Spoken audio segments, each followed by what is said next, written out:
This is a Swisher Rough Cut 44-inch model with the Briggs & Stratton 11.5 horsepower motor. We've done a lot of upgrades to this mower and it works great.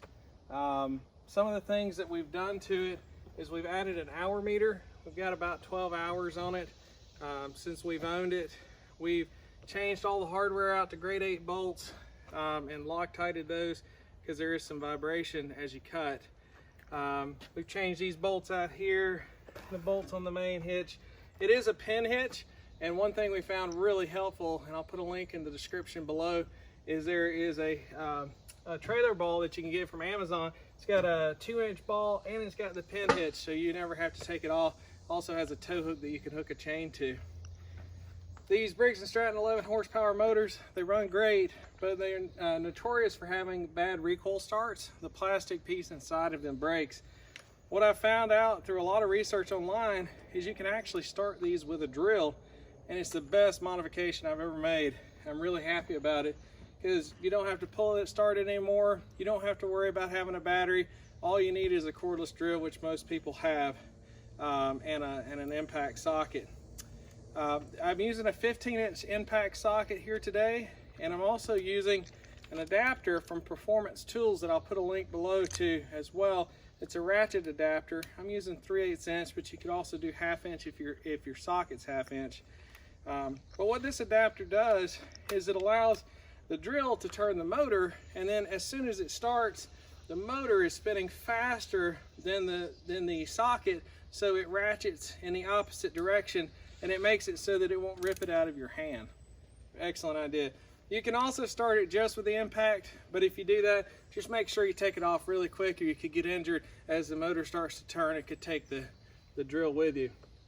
So to start this, you do two things. First, you turn the key on up here. It doesn't have a battery, so it doesn't start it, but this is required in order for the engine to start. Next, whether it's hot or not, you always choke the engine. You choke the engine by pulling this out, and you give it full gas.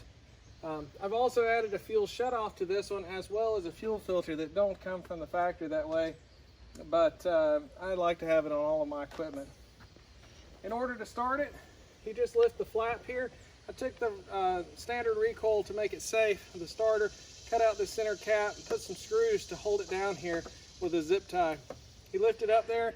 There's a bolt head in there that the impact driver goes on. Make sure your drill's in the low speed, not the high speed. You need torque in order to start this. So you put it on there, and then you just turn it until it starts.